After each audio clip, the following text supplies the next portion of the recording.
Good morning class. हमारा chapter complete हो गया था। आज हम क्वेश्चन आंसर करेंगे। तो सबसे पहला क्वेश्चन है, निम्नलिखित को पृथक करने के लिए आप किन विधियों का अपनाएंगे। तो ये आपसे सेपरेशन टेक्निक्स के नाम पूछ रहा है। सोडियम क्लोराइड को जल के विलयन से पृथक करने में तो आपने पढ़ा था, उसके अंदर इवेपोरेशन वाष्पन विधि, तो इसके अंदर वाष्पन विधि आएगी। तो अब हम आते हैं नेक्स्ट क्वेश्चन पे। हमने इसमें कर लिया है वाष्पन, ठीक है, इवेपोरेशन बेटा।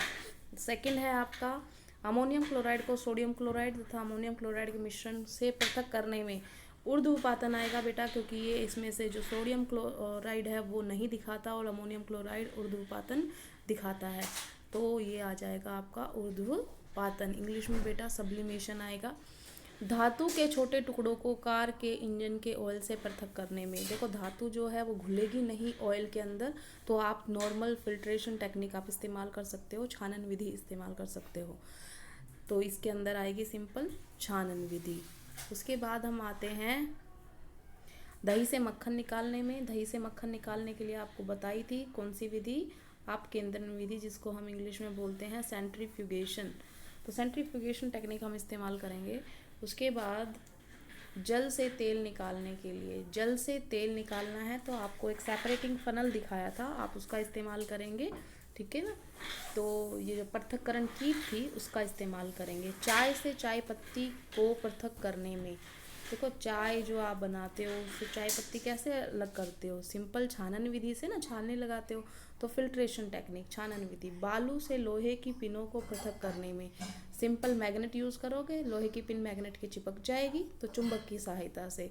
भूसे से गेहूं के दाने को पृथक करने में तो आप इसको विनोइंग टेक्निक इस्तेमाल करोगे, जिससे हम फटकना बोलते हैं। फटक फटक कर आपकी मदर जो होती हैं वो निकालती हैं, तो इंग्लिश में इसको बोलते हैं बेटा विनोइंग, और हिंदी में आपने सिंपल लिखना है फटकना, ठीक है। उसके बाद पानी में तैरते हुए महीन मिट्टी के कण को पानी से अलग करने के लिए, पानी में छोटी छोटी मिट्टी के कण हैं वो अगर आपने पानी से सेपरेट करने हैं तो आप आराम से, अगर मोटे कण होते हैं तो बेटा हम छानन विधि इस्तेमाल कर लेते हैं, और बहुत ज़्यादा महीन होते हैं तो हम सेंट्रीफ्यूगेशन टेक्निक भी इस्तेमाल कर सकते हैं। पुष्प की अपकेंद्रण विधि बोलते हैं सेंट्रीफ्यूगेशन को बेटा। पुष्प की पंखुड़ियों के निचोड़ से विभिन्न रंजकों को पृथक करने में तो आप सिंपल क्या कर सकते हो, नाम ही पता चल रहा है, अलग अलग रंजकों को अलग करना है तो क्रोमेटोग्राफी, ठीक है ना। तो अलग अलग कंपोनेंट्स इस्तेमाल कर अलग अलग हो जाते हैं क्रोमेटोग्राफी में। इंग्लिश में भी क्रोमेटोग्राफी होता है, हिंदी में भी क्रोमेटोग्राफी होता है।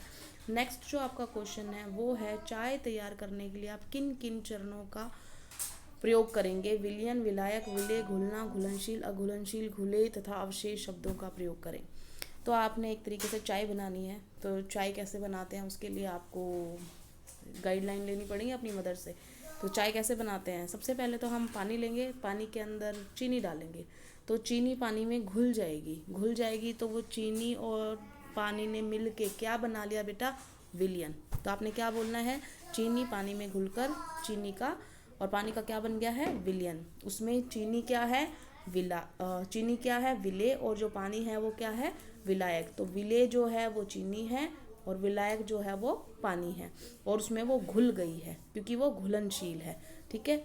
अब उसके अंदर हमने चाय पत्ती डाली, चाय पत्ती जो होती है वो अघुलनशील होती है, तो इसके अंदर ये इनसॉल्यूबल आ जाएगी, अघुलनशील। और घुले, अब अघुलनशील हो गई, हमने गर्म कर लिया चाय पत्ती, अब वो कस छोड़ दिया, अब हमने दूध डाल दिया, अदरक डाल दिया।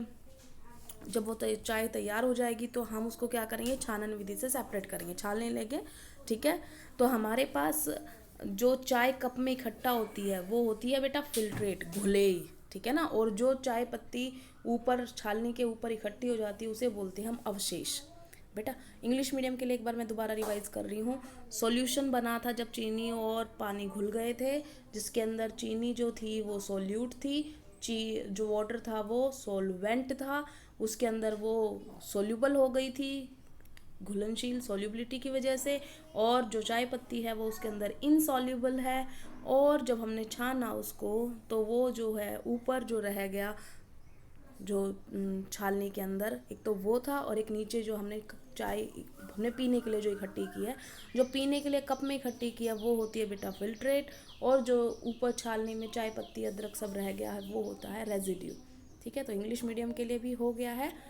अब आते हैं हम तीसरे क्वेश्चन पे। तीसरा क्वेश्चन जो है वो है क्या, प्रज्ञा ने 3 अलग अलग पदार्थों की घुलनशीलताओं को विभिन्न तापमान पर जांचा। घुलनशीलता मीन्स सॉल्युबिलिटी। प्राप्त हुए परिणामों को 100 ग्राम जल में विलेय पदार्थ की मात्रा जो संतृप्त विलयन बनाने हेतु पर्याप्त है। संतृप्त विलयन याद है आपको, सैचुरेटेड सॉल्यूशन, जिसमें और ज़्यादा सोल्यूट को हम ऐड ना कर सकें, और ज़्यादा विलायक के अंदर ना घोले जा सकें, उस विलयन को हम संतृप्त विलयन कहते हैं। अब इसमें ये अलग अलग तापमान पे दे रखे हैं, ठीक है, दे दिया। अब इसने क्या पूछा है, देखो 50 ग्राम जल में 313 केल्विन पर, पहले तो इस स्टेटमेंट को पूरा पढ़ना पड़ेगा हमें, यहाँ पे कर लेती हूँ।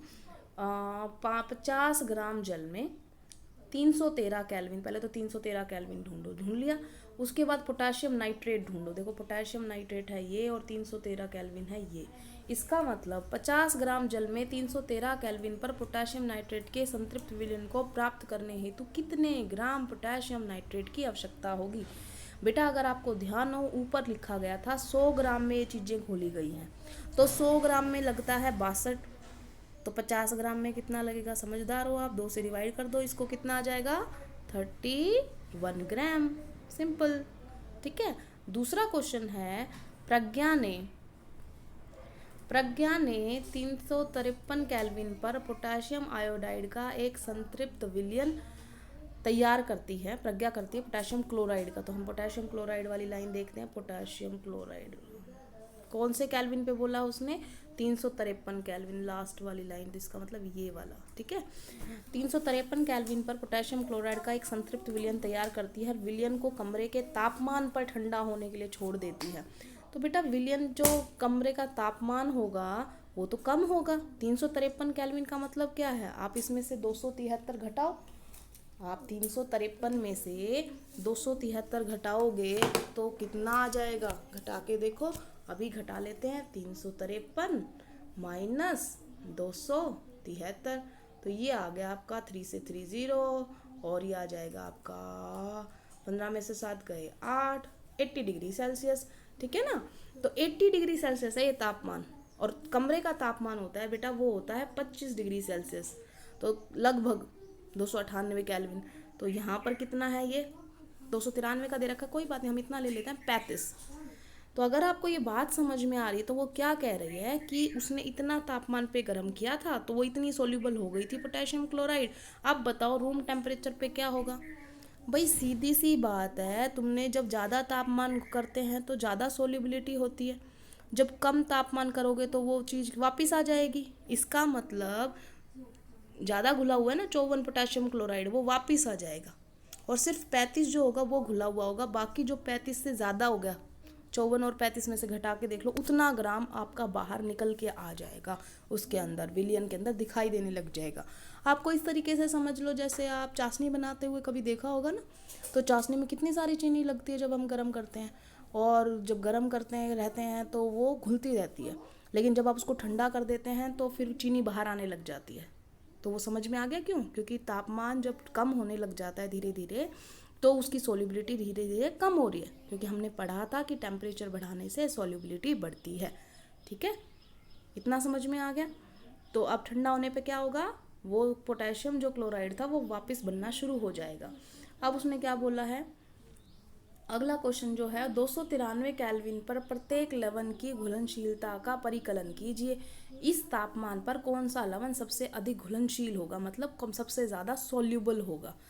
तो हमने 293 केल्विन ढूंढना है, वेयर इज़ 293 केल्विन। तो हम अभी इस पे आते हैं 293 केल्विन पे। तो आपका ये हो गई सारणी जो आपने इस्तेमाल करनी है, 293 ये हो गई। ठीक है ना, अब इसमें देखो एक है 32, एक है 36, एक 35, एक 37। ये तो सबसे पहले आपने हर एक की लिखनी है, क्योंकि उसने बोला था कि हर एक की बताओ कितनी होती है। देखो potassium nitrate, sodium chloride, potassium chloride, ammonium chloride, ये तो आप लिख दोगे ना, इनकी इस टेम्परेचर पे इतनी सोल्यूबिलिटी है, इतनी घुलनशीलता है।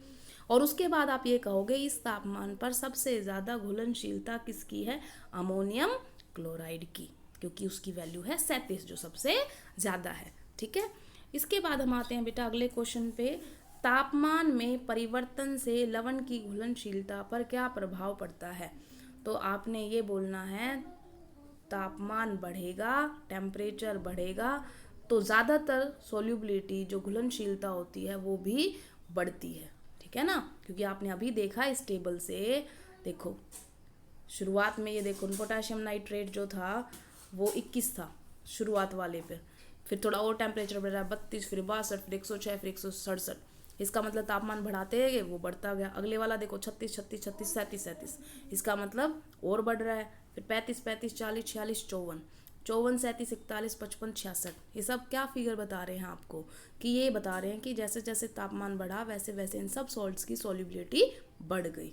ठीक है, तो आज के लिए इतना ही। आज हम इतने क्वेश्चन करेंगे, ये क्वेश्चन आप अपनी नोटबुक में कर लें। ठीक है, थैंक यू क्लास।